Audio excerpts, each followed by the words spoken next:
Okay, Scott doesn't There have we his go. horn on. There we go. Yeah, I'm just adjusting my belt tension on my lathe real quick. Yeah, I sent a picture of a bowl that I'm gonna try my best to make. And I sent that picture to Dane, and he was like, "Okay, good luck." So we'll see how it goes. Am I talking? Oh yeah, there we go. You're on main stage, sir. All right, I'm gonna record this to my computer real quick. That way I can play around with it a little bit. I think I have to let you do that. There we go. All right. So I don't have. I was hoping I was going to print out the picture. If I did, it's in the house, and I don't want to run in there and get it. But what it is it's a lidded bowl. And I'm going to switch cameras here. You guys can see what I'm doing. And I've glued a piece of Claro walnut on top. This is going to be the rim. And the easiest way, see this piece, they're two different sizes. And the easiest way to get them centered, I found, to glue them up, is to find your center on this blank. And then the side you flattened on your lathe, which is this side, on this one, drill a hole in the center of this one, get yourself a little piece of dowel that matches the diameter of that hole, and you just slip them together, and you are on center instead of trying to look around and using a ruler going, it may fit, may not. And then when you put the glue on, the glue's going to make it slip and slide everywhere until it sets up. So that dowel in the center, it's a real big saver. I figured out. I just figured that out like last week. I've been doing it like trying to get the clamps on there and everything. And then when I figured out the dowel trick, I was like, yeah, much faster, much easier. So I got everything glued up. And the dowel gets turned away, right, Scott? Oh yeah, the dowel's in between the main piece and this part, and the middle of the walnut's going to get all turned away and into here. I'm going to make an undercut bowl. So this shape, it's going to be like a shape like, grab a pencil here. It's going to be shaped like this. It's the whole idea. Just like that. If you guys can see that. That's going to be the shape of the outside of the bowl. And this part is going to come up right up to this part of the walnut, and then the walnut's going to flare out a little bit like this. Probably going to take some of that down a little bit. It's a little thick. So that's going to make a really pretty rim there. But then after that, I'm going to do some turning, and then I'm going to do some painting. I'm going to try I haven't practiced this yet, but I know from friends it works. I'm going to make some paint that's going to crackle on here to give it a really nice look. And then I'll just turn a lid real quick, and I'll probably paint that. But we'll go through the painting steps here, and then we can speed through the rest after I get the lid done. And then next week, for just a small segment, after tonight, I'm going to put like 12 coats of cloth lacquer on here during the week, so it has time to dry. And then I'm going to bring it back, and I'm going to show you guys how to polish that up like glass. So that'll be a fun little thing. So let me get started on turning. I'm going to true up. It's not quite true on the edges here, so I'm grabbing my half-inch bowl gouge here, and I'm just going to true this up. Here we go. And I'll probably just bring up my tell center just to give it a little added support. It's on a screw center in the chuck, but it doesn't hurt to have this little bit of extra. It helps settle down any vibration. You don't have to put a lot of pressure on it. You can leave it unlocked. It just straightens everything out and it runs more true. So, all right, here we go. 45 degrees. I'm going to enter on this side of the tool. I'm going to zoom in so you guys can see a little bit better. You don't want to look like you're hanging from the ceiling trying to watch what I'm doing. So 45 degrees. Just going to enter into the tool here, take it across. I'm keeping the bevel parallel with the bedways just to get a straight cut. And I'm leaning into the cut. I'm not using my arms and going back and forth. I'm not like going like this with it. I'm starting on my left foot that's behind me, and I'm leaning onto my right foot. And it really helps make a smooth cut when you do that.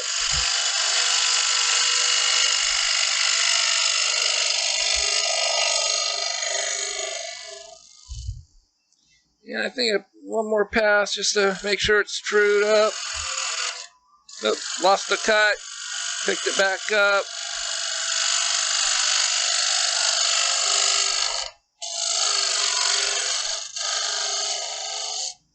All right. Now I want to true up the bottom. Just make it nice and flat. It's really well cut piece of wood here already, so it won't take much to get it into balance here. But it's always best to have your pieces in balance as much as you can. Less vibration and everything. So I'm just going to do some push cuts. I've got the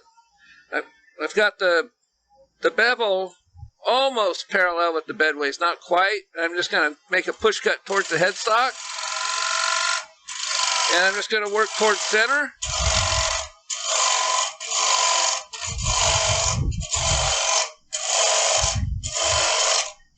Oh, and if anybody's curious, this is actually a piece of California monkey pod.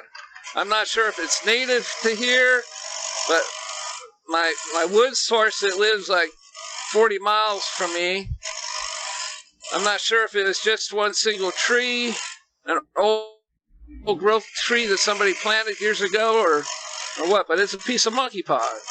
I had no idea it even grew here in California. Really pretty wood. It's got some, depending on where I cut it, a lot of pretty grain in there. Switch over so you guys can see that a little. Let's try that one. It's hard to see it in the light.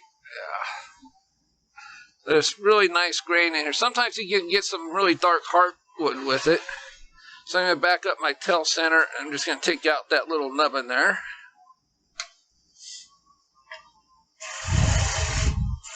And I'm going to remount this to the lathe with a recess. But first I want to do a lot of shaping on the bottom. So I need to angle my tool rest around a little bit here. We're going to get that like oval shape going here while it's still in this position, mounted on the lathe this way. So I'm just going to do some draw cuts.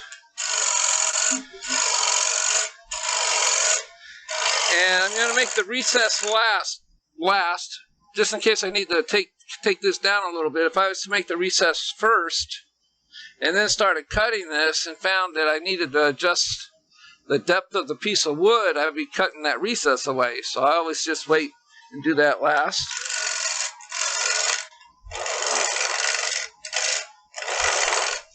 I'm going to grab me my larger bowl gouge. This one's a little too small for this one. For these cuts, getting some vibration there. So this is a 5/8. Now 1/2 inch to 5/8 doesn't sound like much, but it really is.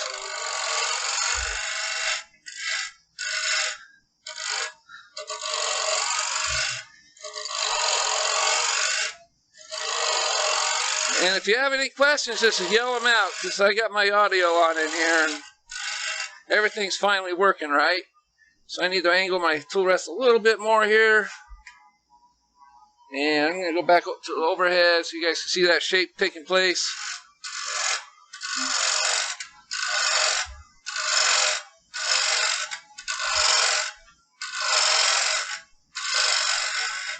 So I want to find the center of this board, so I'm going to grab me my pencil. Where did I set it down at? I always grab something and then I toss it to the side, and who doesn't do that, right? All right, here we go.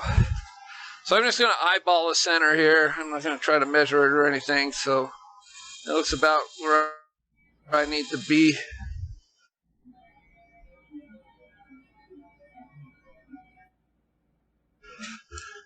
So I just want to get that curve coming right up to that line. And I'm just kind of shape that curve, get a nice curve going down to where I'm going to create the foot.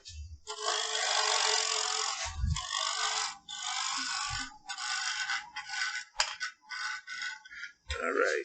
That pop is what happens when you touch your tool to the wood before you put it on the tool rest. Not a good habit to get into. It'll slam it right down on you. Alright, so I'm going to measure the size of my recess. I already did that for the chuck jaws, or the chuck I'm going to be using. So I'm going to grab me my calipers here. I already measured it, so I don't have to worry about taking this off and trying to measure this. I've got really large jaws on my big mark right now to give it a lot more support. And I also have a spacer right here so I don't have to drill such a deep hole into this part of the walnut.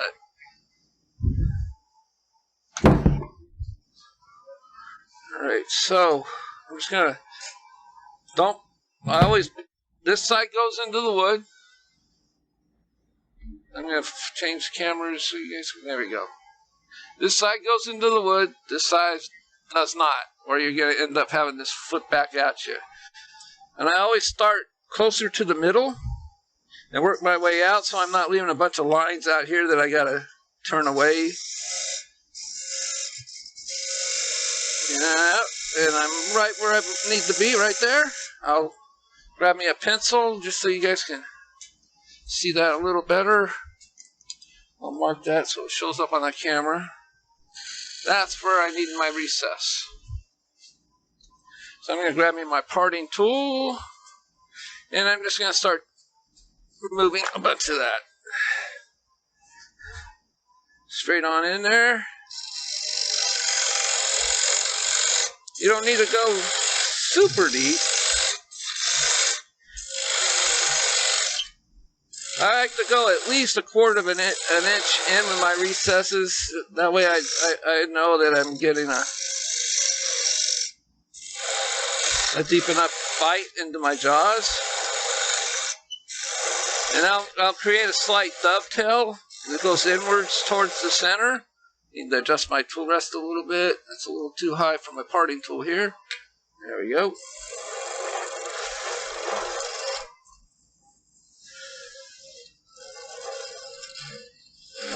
And I'm just going to turn to my parting tool sort of on a 45 degrees and kind of skew it over.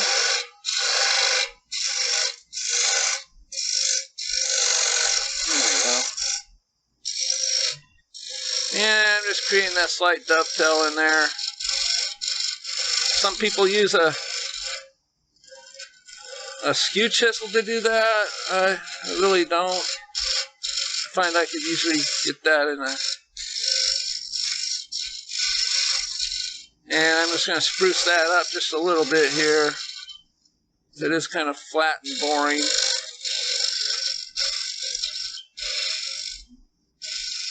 So I'm just going to create a nice little ring right here. I'm going to do some texturing on here, but I'm going to grab me something that's going to really help create that dovetail. I have some small... This is a very small parting tool that I've cut on an angle. So when I go on an angle on this way, make sure I got it facing the right way, or I have the right one. I've got two of them here, so I gotta make sure I got the right one with the slant. And when you position this the correct way, going on an angle with the tool, the flat part of the tool is going to rest on the bottom of the recess here. So you can go in and you're not going to cut any more wood. It's not going to leave a groove or anything. It's going to leave a nice sharp corner for the jaws. All right. So I'm going to grab me a texturing tool real quick. And I'm just going to come across here and kind of make a swirl. I'm not going to do much sanding with this. I will when I get to the painting part. But that's so boring. Nobody wants to watch somebody sand, so.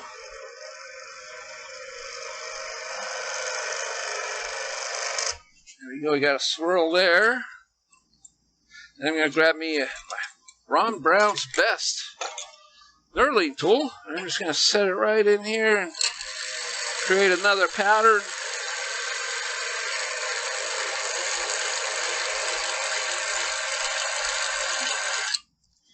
And you'll be able to see the nice pattern showed up right there. There we go. Let's see if I can zoom in on that. Come on. Come on. There we go. A little too close. Let me see if I can block that light. Which one is shining on there so much? I'm going to turn off my overheads for a second. There you go. Now you can see the pattern pretty well. I always like to dress up my recesses. It doesn't hurt to do that at all. And I do have a saw mark right here. Did not notice that when I was chewing this up, so I need to take a little bit more off of the outer edge of this. So I'm going to hit my overhead again. Just that. Grab me my smaller couch here. See, I got a line right here. I did not see that when I was checking it. I guess I didn't spin the tool far enough around. You saw that.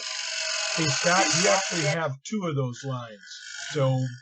Oh, is there? Done, yeah, be sure you rotate the whole piece to set. Thanks for letting me know. Yeah, I'll take it a little bit further spin there. I got rid of them. Just a little bit of it right there. Yep. And that right there. So what I'm going to do, instead of a push cut, because the push cut's causing some tear out, I'm just going to do like a scrape across the surface here.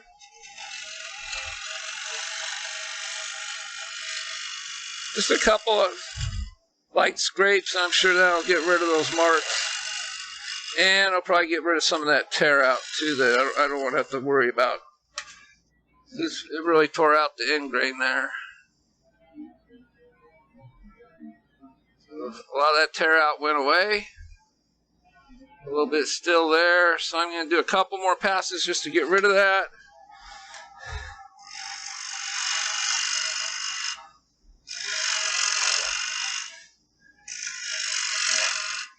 I'm dropping the handle a little ways down to create a shear cut across the face instead of a straight on like this.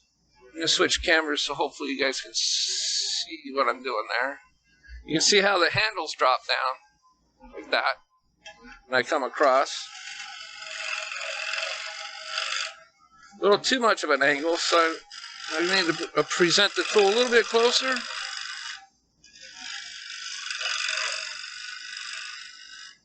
There we go. And it still has tear out, but hopefully we're going to get rid of that in a minute. Yep, those lines are gone. That's what I was shooting for. So I'll continue with the shaping of this here. And just kind of mark the center of this again.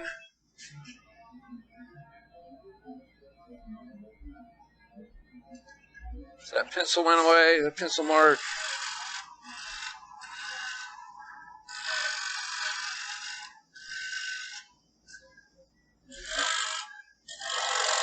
So it looks a little too heavy of a curve. It kind of curves down and then it's flat and squatty. So I'm going to kind of create that curve to where it makes it look like it's standing a little taller. Doesn't look like it's going to be like a flat, something flat thing running out of air sitting on your table. give it some lift. Yeah, almost. One more pass should probably do it.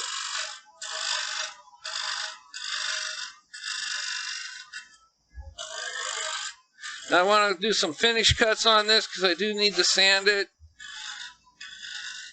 real quick. I need a smooth surface for that paint. I'm just going to see if there's any major tear out. If not, we can keep going. Alright, we're good. I'm just going to grab me some 180. That'll get rid of that. That big one. Where are you? Alright. So this will go quick. Turn down the lathe when you're sanding. I like to be around 500-600. There we go.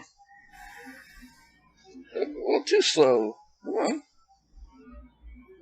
I got a real sensitive speed control on my lathe. You just tap it and it goes up to like 200 RPM sometimes. And you want to make sure you got any dips or high spots taken out of the piece. Because that can't show up in the paint.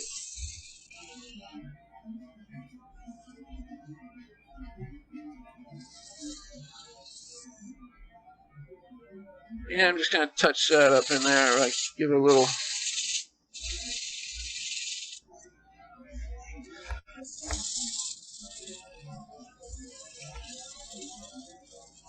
I know this is a demo piece, so I'm not going to spend a lot of time sanding. I just wanted to get a nice smooth surface going. It's a little rough there. A little hand sanding will get rid of that. You don't have to power sand everything. There we go. Takes kind of just a little bit of the roughness is gone. I'm going to clean those. I'm going to show you guys real quick. Just going to clean up those textures because they do kind of make a little tear out on them. It's kind of hard and unavoidable. So one of these little white Scotch pads gets all those out of there.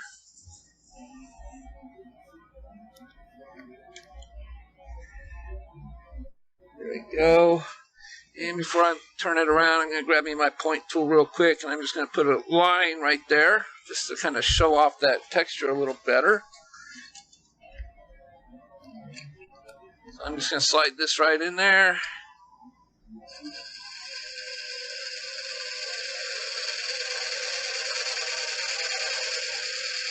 There we go.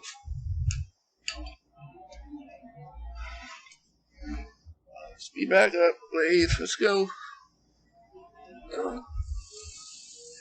rid of those fuzzies on that part. Alright, so now we're ready to turn the piece around. I need to lock my lathe. Is that my... I'm not sure. Is that my computer making that kind of odd noise? Or is it... Oh, my lock here. Oh, that's why. Oh, come on. It does not want to come off, so I gotta give it a good twist here. Come on. Man, it is locked on there. Woo! Darn it. Give me a second here. I gotta grab my T-wrench. Even waxed that. I waxed that screw and everything. It still doesn't want to.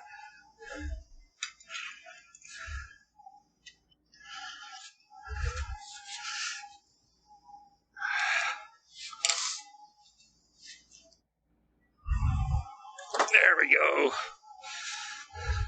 You know, enough muscle to come off of there. So you can see I got this little spacer on here, and it just screws onto the screw chuck. Now I'm going to change out my chuck here, 'cause I don't need massive jobs like that for a bowl like this.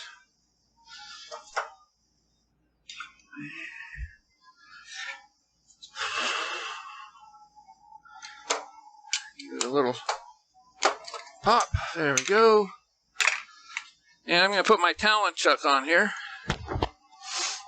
I need to change my glasses. These are getting a little foggy. It's a little warm today here in sunny Central California. It is currently 105 degrees with a real feel heat index of 108 in the shade. So if anybody wants to move here to California, you're more than welcome to. Enjoy these nice hot summer evenings here. Forgot to take my screw center out, but I don't think I'm going to need it anymore. So I'm just going to put this chuck away. There we go. Pretty sure I don't want to afford your taxes, Scott. Yeah, we have a wonderful government in California. The pride and joy of the whole country, I'm sure. They always want to copy us, right? Everybody wants to copy California. No? Really? I don't think everyone trying can to- afford California. We're trying to educate all of the Californians who are fleeing like lemmings from a sinking ship. Surprising that actually where I'm at in California, man, there is a housing boom. People are coming in left and right. What city are you near? I live in Central California, between Bakersfield and Fresno. Okay. I live in Visalia. It's considered the gateway to Sequoia National Park. I'm gonna put my light looks all right. I don't need to put my overheads on. My overhead lights sometimes get really hot, and it's nice not to have those on. All right, so what I'm gonna do now is you can see the piece right there. It's all glued up. It sat overnight. I probably overdid it with the glue a little bit, but that doesn't hurt too much, especially around the edge here. It helps support it. That's going to get cut away. That's all going to disappear.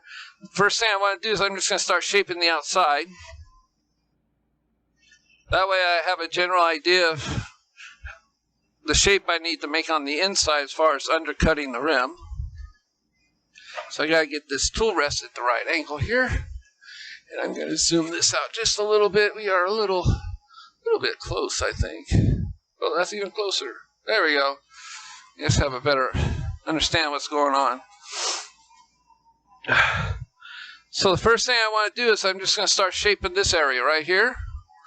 I'm just going to do some push cuts into that area up to the walnut piece. So we'll get that going.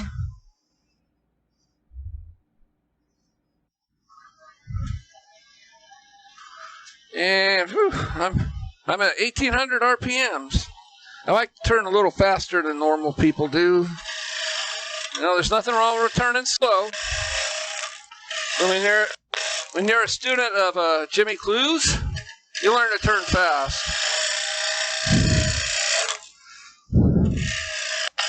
So what's happening is my tool keeps popping out of the cut because I'm not moving the handle far enough into the cut. I need to scoot it around the corner a little bit more here. And some of that is, I'm feeling that glue coming off of there, so that's good. You don't want any glue residue left on the piece, so I'm going to kind of tuck this tool in there as close as I can.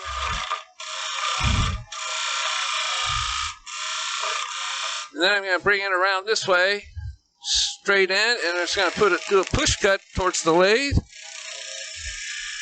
And I'm just going to clean some of that glue off of there. And I think I've got it. All that stringy stuff is gone. There's still a little bit more there, but that'll go away when I start shaping the walnut. I don't know what time I started. Wow, it's almost 6 o'clock already.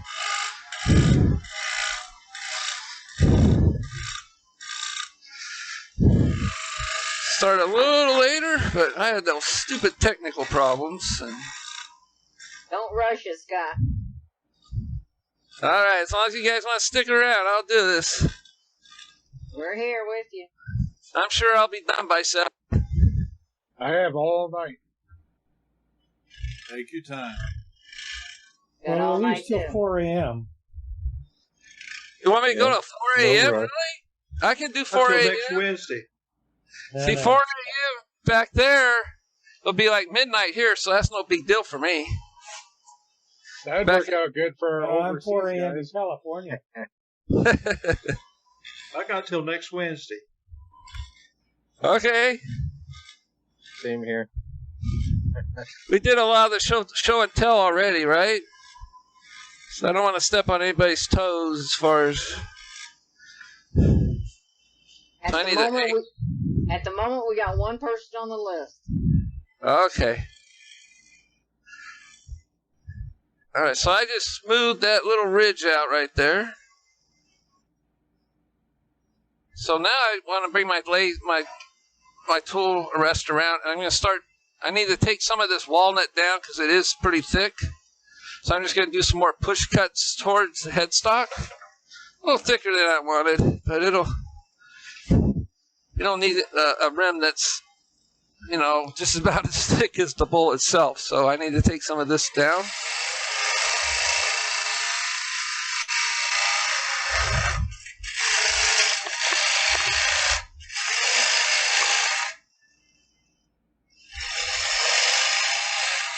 Let's see if I can get a different kind of angle here going.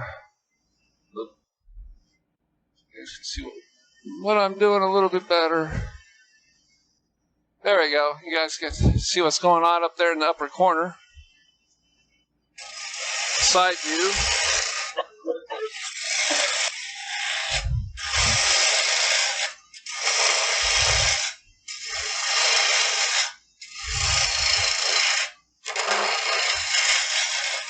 So we need to take a little bit more off, so I'm going to move my tool rest a little bit closer. We're almost there. Probably this one more pass of push cuts should do it.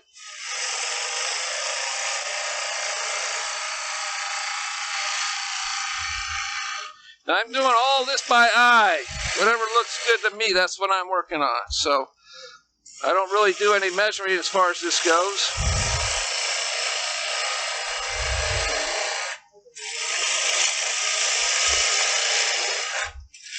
And you can see doing the push cuts takes the wood off a lot faster than doing these back and forth, back and forth. That can get really tiring.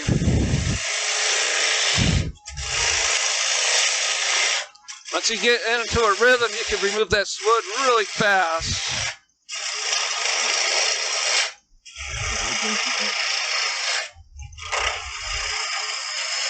Don't worry about that hole because it's going to be cut away in a minute.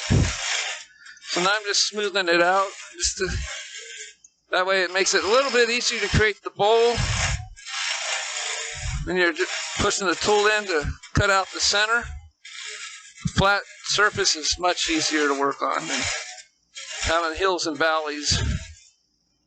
So I'm just eyeballing it, looking right down the horizon. It's a little higher through here, so I'm going to flatten this out. Clear walnut does not taste good in the mouth. All right, so what I want to do now is I'm going to bring me into my 1/2-inch bowl gouge. And I'm going to turn my tool rest on an angle. And I'm just going to cut inward. You'll see what I'm talking about. It's going to be like a cut this way into the piece. So I'm just going to start on the edge here. About halfway in, and I'm just going to slowly work my way down and work my way to the top of where the rim will be. And it's not quite enough of an angle, so I want to go a little bit deeper. Now be careful when you're doing this. You don't want this whole side of your bevel to catch on this bowl. So you would just want to stop short of that.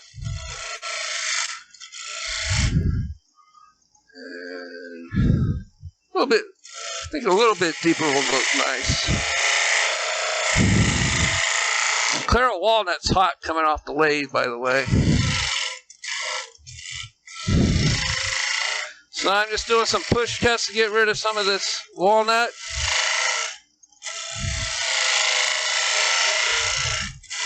So it's all nice and white, and blend that curve into the rim here. I'm going to create just a slight curve. I don't want it to be a straight in shot.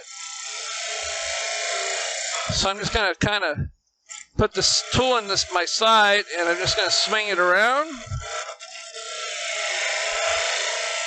And I'm going to grab me a different tool, because this one's being a little ornery tonight. So I'm thinking a spindle gouge might work a little bit better. So I'm going to grab my large spindle gouge here. This will get me tucked right into there. So I'm just going to do a nice, touch this outside rim of it there, and it bounced on me.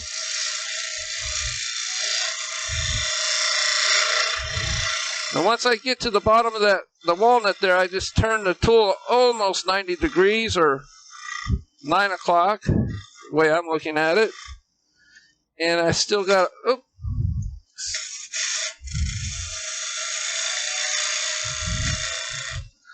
I'm just kind of straightening out this curve here, getting rid of some tool marks, being real gentle. Got some tool marks in there that I want to get rid of. Get rid of any grooves. You can do that now instead of trying to sand them out.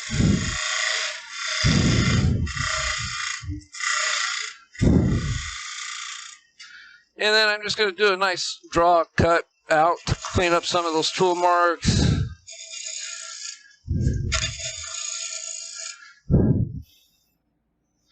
And then I'm going to push the tool right into the corner there. You don't want to leave any of that walnut showing, sticking out from underneath that rim.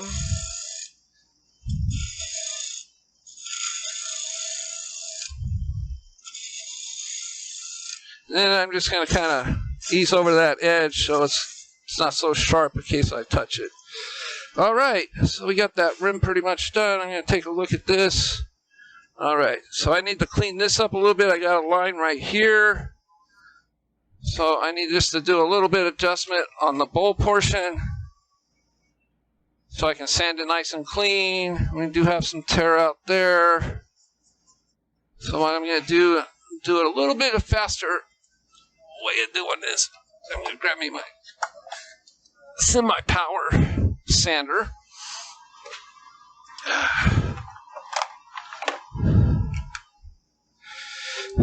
It's a lathe-powered sander, I like to call them. It's one of these deals there. It'll make quick work of getting rid of those tool marks. If that's the plan.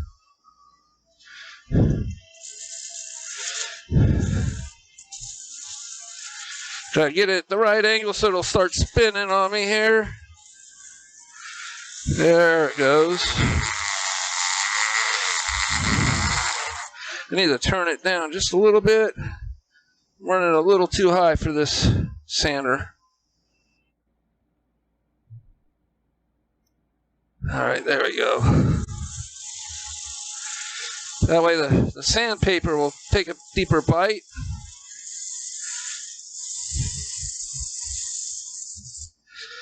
And I just want to get it down in that area here.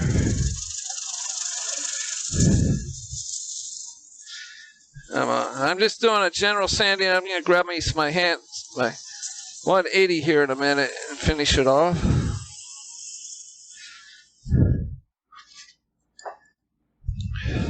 Is that my microphone making that disturbing noise? I can't tell. I'm not sure if that's heavy breathing. Yeah. Sounds fine here. Okay. With my audio problems earlier, I just want to make sure you guys can hear me fine. Everything looks good here, so. We had some sort of a wind sound during the entire meeting. Yeah, I don't think it's coming from my mic. I don't think so either. Well, there's only two mics that are generally open. It's you, Scott, and Eddie. So I don't know who else it could be. All right, so I do have a little bit of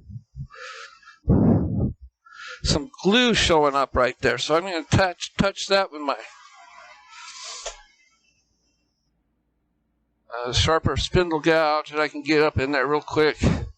This will only take a second.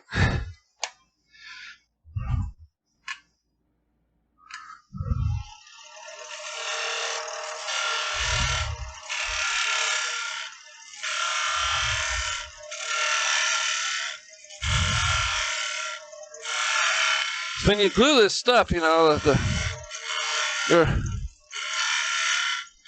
glue's going to go into the fibers of the wood. It's a little too fast. And that left a tool mark here, so I need to clean that up before I sand it. There we go.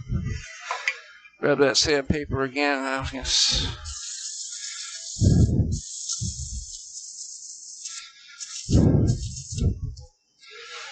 Turn it down a little bit more.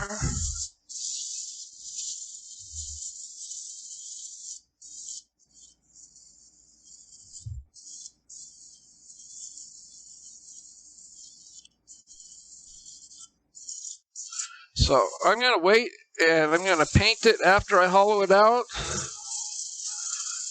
Because if there's any type of finalization cuts I have to do on the outside and stuff, then I won't be wasting my time painting it first. So it's time to hollow this baby out. And I'm going to show you how to do an undercut using what are called rocket tools sold by Mike Tchaikovsky. They got hunter tips on the bottom, or on the tips, number 1 hunter. And I'll show you what they look like real quick. It's just these little guys. And they work really well for getting underneath, doing undercuts. That's all. I use these for that and hollowing out Christmas ornaments. That's all I use these two tools for. But we're not getting any audio. Is my audio out? You can't hear me? Hello? No, we can hear you. We can hear you fine. Hear you fine. Okay. Somebody just said that nobody could hear me, so. You're okay. You don't leave mic open right now. Okay. So let's get to hollowing this thing out. So I'm going to grab me my larger bowl gouge here. I need to put this spindle gouge away before I knock it on the floor. My 5/8 bowl gouge again. I'm going to take my tail center out. I don't need that point going into my elbow. Everybody's already heard horror stories about that. So I'm going to turn up the lathe a bit. And let's see how much room I've got. All right, so I'm going to move my headstock down a little bit. I'm going to be bumping into my tailstock there. I don't need any of that kind of interference there, because I do have a long handle on this. You guys can see this. I'm going to switch cameras to where you guys can have a better view. Let's see, side view. There we go. So you guys will be able to see me plowing out this puppy here. You want to make sure it's on center, which it's not. I need to drop my tool rest just a little bit. So I did have a smaller tool when I was doing the outside. So I'm just going to bring my tool around. I'm just going to start doing some push cuts into the center.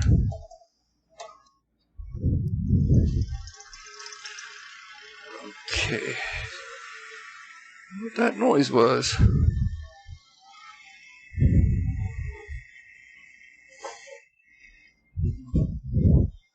All right, here we go. just a 45, well, almost close to start the cut. And I'm at 3 o'clock, if I'm looking at it. And this just starts the cut. It puts a little bit of a groove there, and then you can open it up. It's about 45, whatever works. There's always a sweet spot when it comes to doing this kind of work on a bowl. But you don't want to start your cut with your flute open, because it's going to skate back on you. Like, it can just grab and send it right back like that. So you want to have your flute closed when you start your cut, and then open it up.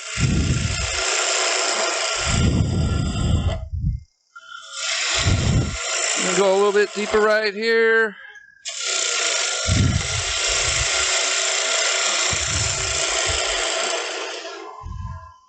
And this tool's almost ready for a sharpening.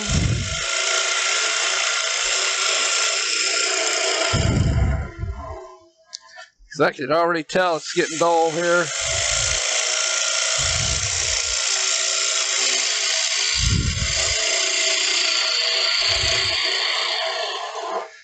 So I'm going to run to the grinder real quick.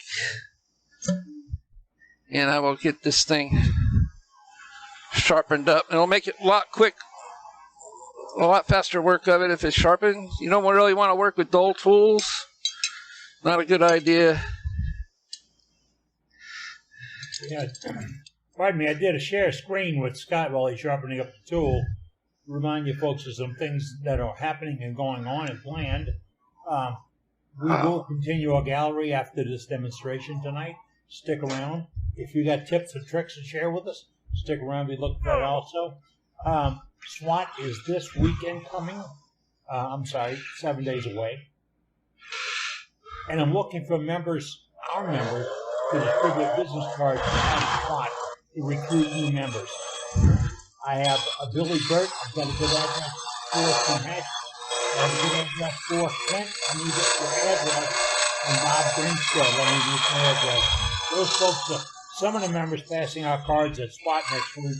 If you like to help, email me your name and address to worldwidewoodturners@gmail.com. worldwidewoodturners@gmail.com, and I will make sure that you get some cards mailed out to you tomorrow morning, and then you will help this club grow in Waco next week. We're going to go back to our demonstration now. Scott Hampton's doing this bowl for us today. And Scott, you're back on dead center, sir. Yep, we're going. Here we go. We're all set. Hopefully this will make the work go a little bit faster. Oop, skate back. Didn't have the flute close enough. Oh yeah, big difference in the cutting.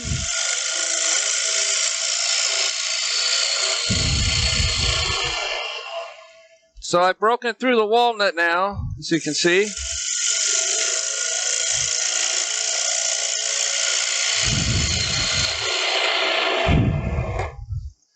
Ooh.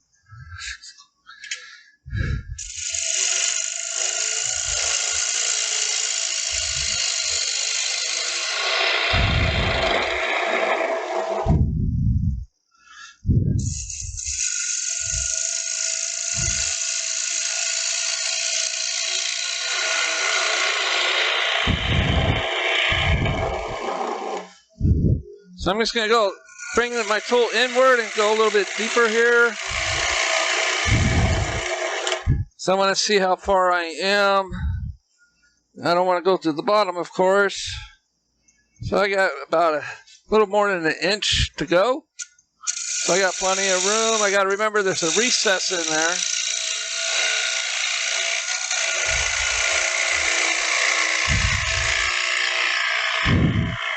And we don't want to turn this into a funnel club type of piece.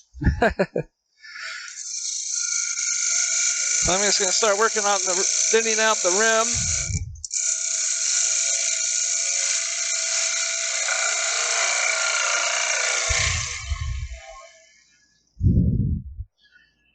And I'm just going to double check that.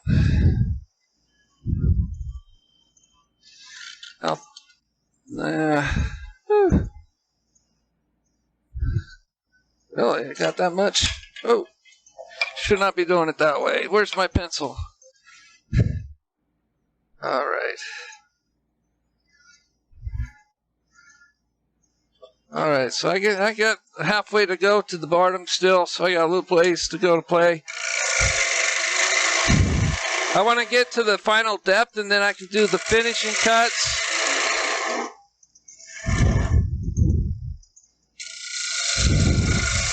To match the depth.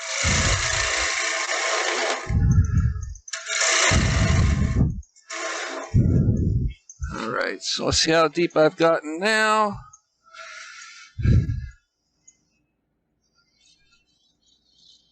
All right, a couple more cuts, and that's as far as I need to go.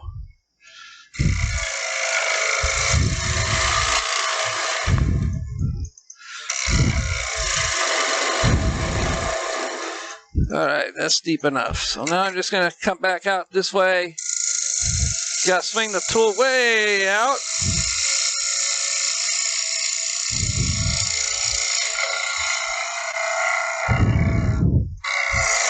And I'm going to try to get these walls as straight as I can before I start doing the undercutting part. Kind of lighten up the cut as I get towards the bottom.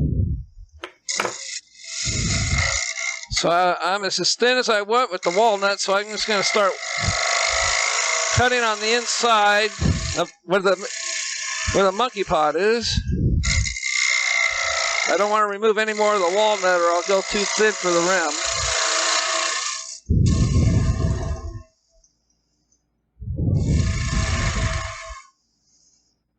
All right, so we're at the position now where we can start doing that undercutting, so I'm going to switch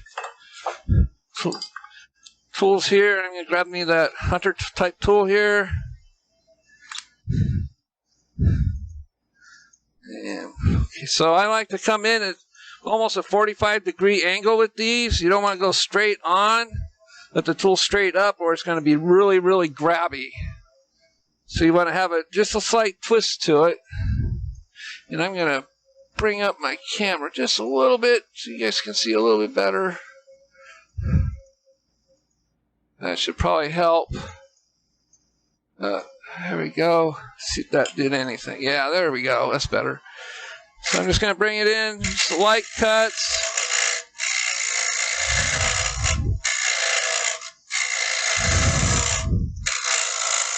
And bringing the tool around just to get down to that bottom portion down in there. Get that undercut going. It can be a little grabby, so you got to be careful with this tool.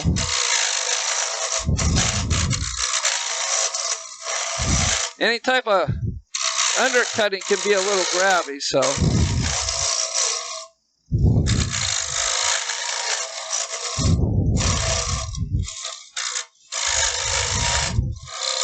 Try to get as much of the undercut done that I can with the straight tool before I go to the curve tool. So we got a lot there. It's undercut some. A couple more passes, and I'm going to switch over to the hook tool or the bit tool. So I just got to gently bring that in there. Let's see, you can tell it's getting a little grabby now.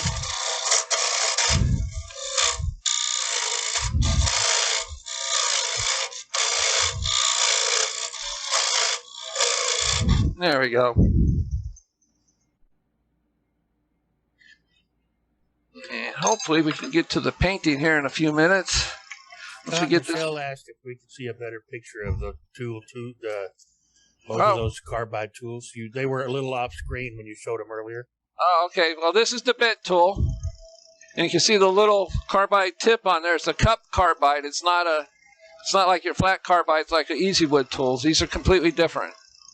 This is more of a slicing tool. The Easy Wood tools are more of a scraping type of tool. I'm going to slow down the speed just a little bit so it's not so grabby.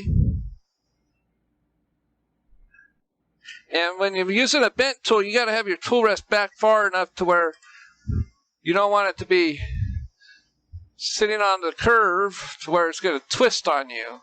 So I'm going to do an overhead shot. So if you have it like this and you bring it in, all that force is going to go right into that curve. So you have to have the tool beyond that. Very, very safe, very good safety point there. So I can bring the tool rest in a little bit closer. And as long as I'm off, I'm not going to be sliding back against that. I'm going to go back over, see what we've got there. There we go. Before I touch the tool, I want to make sure I'm past that bent part, and I'm turning the tool at a I'm turning the tip a little bit down so it's not so grabby. And this allows me to get way back underneath in there.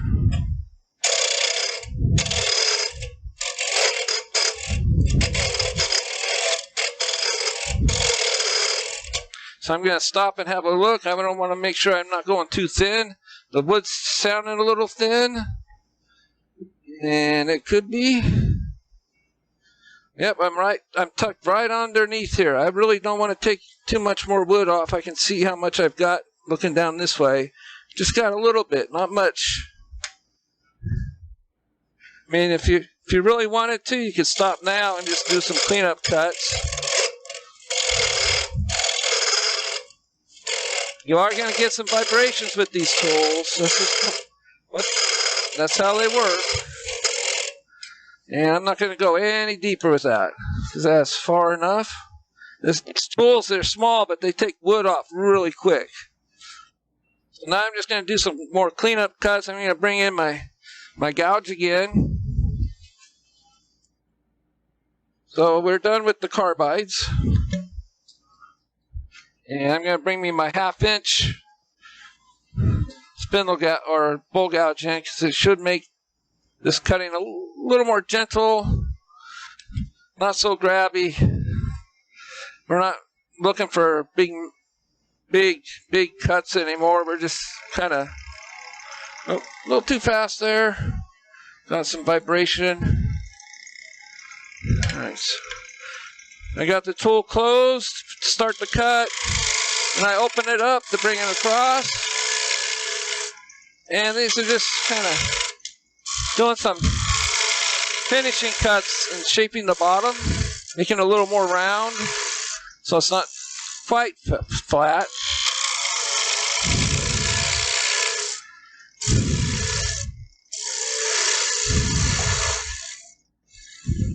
Just nice and gentle. And I'm going to grab me a small round nose scraper, and I'm going to clean up right down in that corner. Once I get these kind of tool marks out of here, there we go. Yeah, I need to find my round nose scraper. There you are. So this is just let me get in there and just kind of clean up what those tools left behind.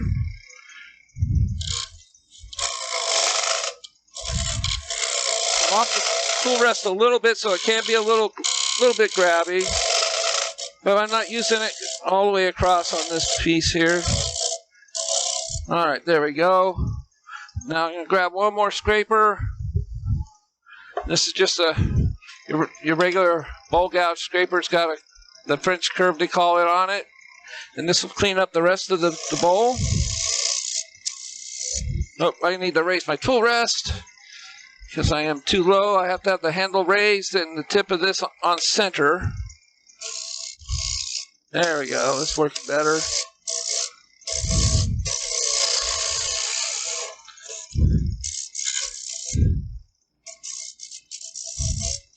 Nice gentle motions. And towards the center. And I think we're done with the center. We're done with the hollowing out. It looks really nice and clean in there. Some sandpaper would clean that up really quick, but I'm not going to mess with that today. I'll do that off camera, and I'll show you the progress we had. Because I'm going to leave the foot on it. Since it is a recess, I'm not going to take it off or anything. I can remount it as often as I want. But I want to get as much of this sawdust as I can out of there. I don't have my air hose over here. forgot to fire up the compressor. Because I do want to shape the outer part of this rim real quick. And do some draw cuts right here, clean it up, kind of round this area over. That way it feels good when you're touching it with your hands. And there's no sharper edges on it. So I'm going to grab my 1/2-inch bow gouge again. I'm just going to do some draw cuts or pull cuts this way here. And tool's almost closed all the way.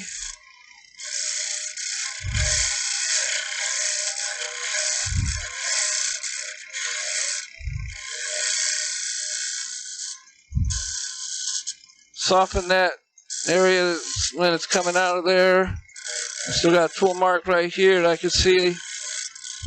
Kind of a dip in the wood there. There we go. We got everything smoothed out now. And what do we got? Oh, we got a really nice rim going. So you guys can see that. It looks looking pretty good. Just some real quick sanding will clean up the inside. And when I apply this finish, it'll really darken up this walnut and make the grain pop. It's unbelievable how pretty this is. So I'm going to show you guys the painting method real quick. Well, it's not real quick, but so I got to slide a few things out of the way. And I need to bring my headstock back towards me, so it's more centered in the camera. There we go. I'm going to zoom out because I am done cutting. So I'm going to find me overhead center. It's not working. Some of my cameras, when I had trouble with my computer earlier, my Stream Deck kind of hosed up on me, so I'm going to readjust this. There we go. You get some tools out of the way. It's always best to put your tools away. You don't want them laying around on the lathe. All right, so I've got my protection board for my goes over my bedways right here. And I'm going to grab my paints. So I'm going to be using what's called chalk paint. So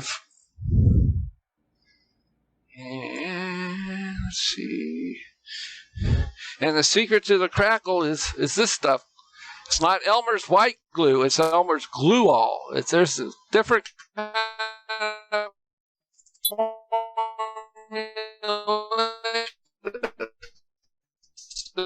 of which is fun. I mean, kids love making slime, I'll tell you. I know my grandsons do. So when I use wide brushes here, I'm gonna put a coat of blue first, it's the base coat. And once that's pretty well dry, I'm gonna use the blow dryer to dry it off real quick. And then what happens is I put a thin layer of this glue on there. And I do it in sections because once it just starts setting off and drying, you want to put the top coat on to make that crackle effect. Paint with acrylic paint. So I want to make sure my glue bottle is ready to go. Yep. And I want to get my brush a little bit wet before I apply the blue paint. Here we go. Let's get some. It's like a nice dark turquoise color. And I'm just going to cover the whole thing with this. And it goes pretty quick. You don't really need to thin this part of the chalk paint is already pretty thin as it is. You don't need to add any like median type stuff to it. I might just let this dry off, and I'm going to switch over to use acrylic paint for the base. Put chalk paint on top of it. That works too. This seems to be running a little thin for this piece of wood, and I want a thicker base coat. So I'm going to grab me a similar color. I'm just going to dab what's not dry off of there and just cover it up with the acrylic. That's coming off a little bit thinner than I thought it would be. There we go. Here's the acrylic paint. This is satin. I'm sorry, what did you say the first type of paint was? What type? Well, I was using what's called chalk paint. You can find it like at Michael's, and it's with all the acrylics and all the other artist paints in the craft sections. Michael's sells it. Thank you. But as you can see, it's a little kind of thin for what I'm liking for a base coat. So I'm going to switch over to an acrylic for the base coat and go on a little bit thicker. There we go. Grab me my paintbrush. Get most of the water out of it. Get it dry. That way it doesn't thin the paint down too much. There we go. All right, this will go on better. There we go. That's what I was after. Nice thick base coat here. Now I'm going to finish this up at a different time. That's why I didn't take the time to mask everything off, and because you need to mask off this rim. You don't want to get any paint on it. So I'm just doing this outside area for right now. And I'll come back in and mask it off. I just want to show you guys the crackle, how to do the crackle on this piece here. I'm just going to go all the way around real quick. Get this covered up where the crackle part will be. See, and then I'll come back in with a thinner, I'll thin down this acrylic paint I'm using to where it's almost so it kind of washes over it and blends everything together once it's masked off. There we go. So I'm going to grab me my blow dryer real quick. If you guys got any questions, this will take just a couple minutes. If you guys want to talk about anything, that's fine. Just carry on as usual. Sure, Eddie's. We're gonna mute you out here for a minute so you get that blow drying done. How's that? All right. Usually my blow dryer, my mic cuts it out, but we'll see what happens. Let me turn it on and see if it works. Can you guys hear that? Is that too loud? No, it's good. Okay. Go ahead. So this will dry pretty quick using the blow dryer. I don't recommend using a blow or a heat gun. And a heat gun can actually scorch the paint. So you really want to use a blow dryer for this.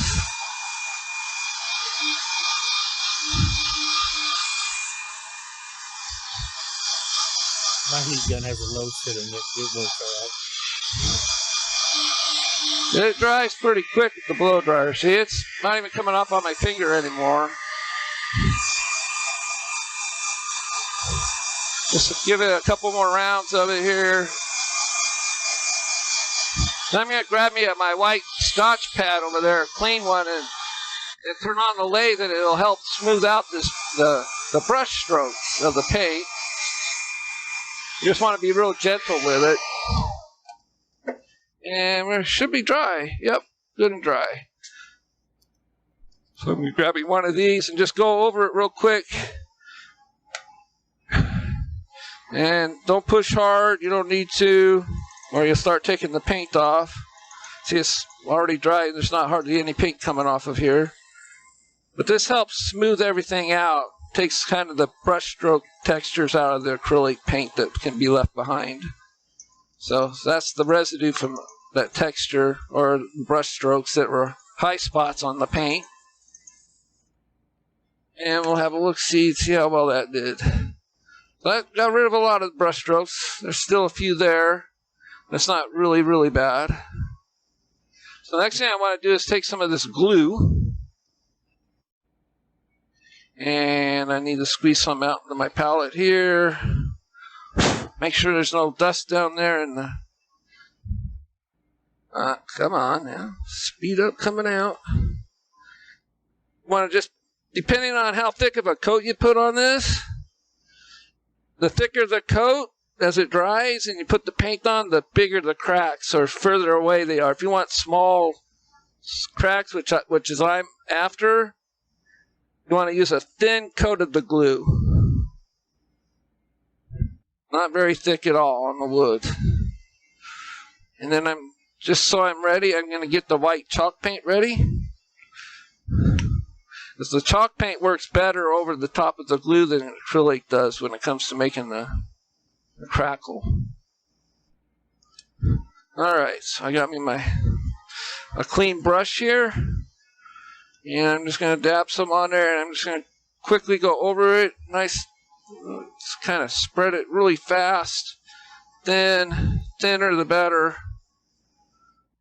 If it's thicker than others, the cracks will just be different. And because I use the blow dryer, the wood is warm, so it's drying the paint faster. It just needs to start setting up before you add the paint. Alright, so we're at that point. And we're just going to grab me some white. I'm just going to put it on there. It should work as far as I know. If it doesn't, then I did something wrong. That's the glue dries, the cracks should show up. You want to get nice, smooth, even strokes of your paint.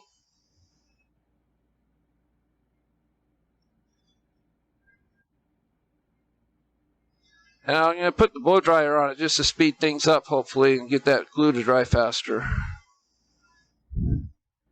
I'm just going to do a partial part of this.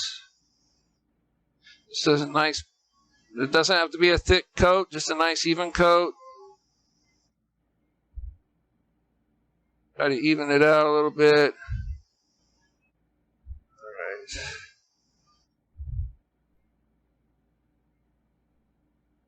Fill in those spots that kind of move on you. Alright, I need to put these brushes in water before they harden up. There we go. I'm going to grab me my blow dryer, and hopefully this is going to work like I want it to.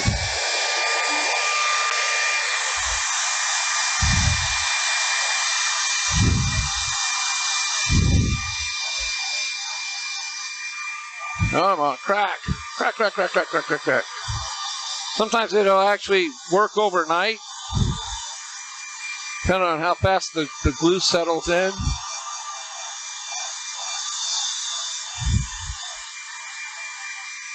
And it's not going to crack on me today.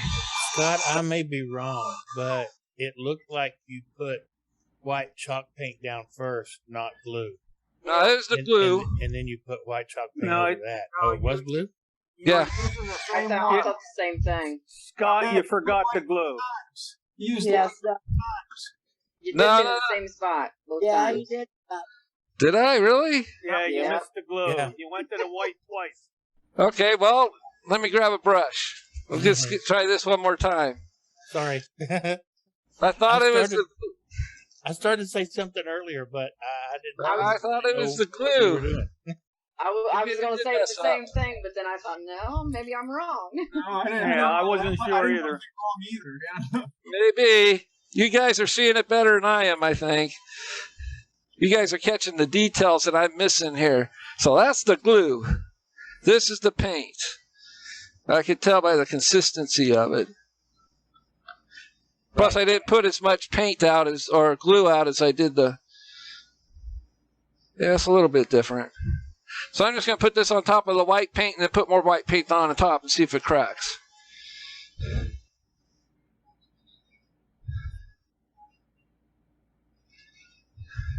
when it cracks, are we going to see blue through the cracks or the crack white? Well, I'm going to start putting glue onto the blue here, and I'll hit that spot again. where it's blue. I need to get more glue out of this bottle. Scott, you see when you put the glue on, it's clear. When you did it before, everything came out white. Yeah, I'm seeing that now. Yeah, big difference. Wrong one. Yeah. Okay. See, this is glue. Definitely glue. You can tell. Thank you for catching that. I was like, why isn't it cracking? It's supposed to be cracking. All right, so we got a nice thin layer. Just gonna put just a little bit more on, just to make sure you got enough. Oh, there's a little thing stuck there. There we go. Just want to make it nice and smooth. Then I'm gonna grab my paintbrush from my white, put it on top. It is already tacking up, I think. Yeah, almost there, so it should be good. Okay, so this is the white paint. All right, so we're going to put this on here, see what happens.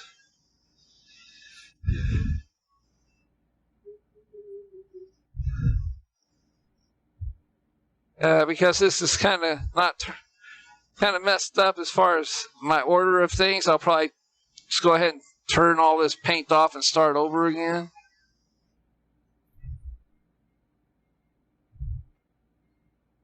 Yeah, you can see where it's starting to crack on the edges right there. See how it's cracking on right in this area. It's starting to. Need to smooth out the paint a little bit more.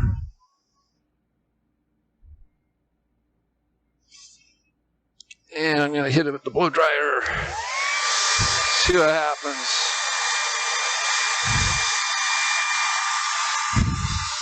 Okay, it's cracking around the edges. I think there it goes. I'm seeing cracks. Yes, sir. Woo! I put the glue on maybe a little thick because the cracks are kind of big, but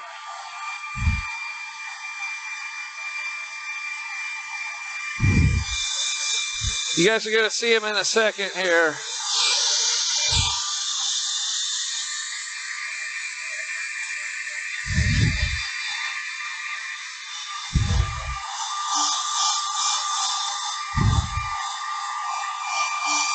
Okay, for doing this as fast as I did, it seems to be working all right. And as the drying process, because there's paint over it, it'll take it a little longer to dry. But I'm gonna zoom in my camera here so you guys can see what it did here. See the cracks showing up. Oh, is that too close? Yeah, too close. There they are. See the cracks showing up. And you can see the blue paint underneath. It's actually kind of cool. So. I know a fat guy that's foolish enough to put paint on wood that's going to be trying that. It's supposed to give it an antique type of look. So I normally don't use a blow dryer. They probably don't recommend doing that. You're supposed to let it dry on its own. And that's when the cracks really show up really nice. But because of it's a demo, I wanted to speed things up a little bit. But if I was to put that, if the wood wouldn't have been warm from the blow dryer when I dried this, I'd let the blue dry on its own. Then I would apply, after that's good and dry, I would apply the glue. The wood would be cold, or basically room temperature, so the glue wouldn't dry. So I think what happened, because the wood's still warm, the glue dried too fast. And that's why it didn't crack so much. But if I would have just left it in room temperature and then applied the paint over it and let it sit overnight, it would just crack like crazy. So you put the chalk paint on top of the glue after it tacks up some? After it tacks, not when it's dry. It has to be sort of like an in-between. That's why you got to try to do it in sections. So the type of glue is what again? It's Elmer's Glue All. This stuff. It's not the school glue, not the white school glue. This stuff is, you can get it at the craft stores, but it's called Glue All. And it's a different formulation. Kids use it. The formulation is great for making slime, of all things. But a lot of people use it for different crafts and stuff. And I've read about doing this online now. I've got a different product that is a little bit more expensive and a little actually more difficult to use. This is called, what is it there? Where can I see it? It's called Crackle Medium. It's for acrylic paint. And it kind of works the same way. I haven't really experimented much with it, but it's another thing I'm going to be playing with. I don't know, I just got cracked paint in my mind right now, so I got all these different weird projects going that I want to make them look really aged. Like I like playing with like the metal reactive paints and things like that too. So Scott, what happened to the original white paint you put the glue on top of? Did nothing. Didn't do anything. Okay. You know, milk paint also has a Crackle. Yes. Medium for milk paint that looks kind of neat too. Yeah, milk. They sell a product for that. It's a little more. It's more expensive. It's more complicated. It's not. It's you've got to put the layer of milk paint on your base layer, let it dry overnight. Then you got to put the Crackle stuff on, let it dry overnight, and then you can apply the other paint on top of that, and it's supposed to make it crack. So, a longer process. Mm-hmm. I've got some of that stuff too. Okay. But it's more like a 3-day process instead of a 1-day process. Gotcha. But I found this. I was just looking online, how to crack paint on, and I found a whole bunch of stuff online about it. All these crafters, they got YouTube videos on how to do it and everything. So, Scott, do you put a sealer on that then? I like to use. I usually put a gloss lacquer or gloss acrylic spray over it, and then I put like 10 coats over it, and then I polish it up really like glass. It almost looks like pottery when I'm done. Wow. Yeah, it looks like it's been fired in a kiln. That's cool. Yeah. So what kind of paint is your first coat of paint? Pardon? What kind of paint is your first coat of paint?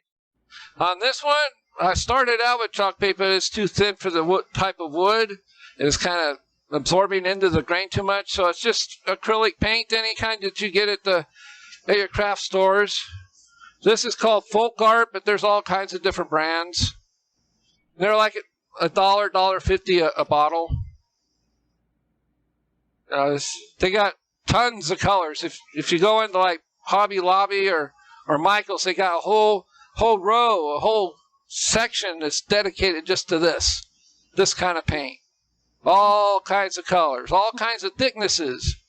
You can get acrylic paint like this. You can get it really thick in tubes, but you kind of got to thin it down depending on what you want to use it for.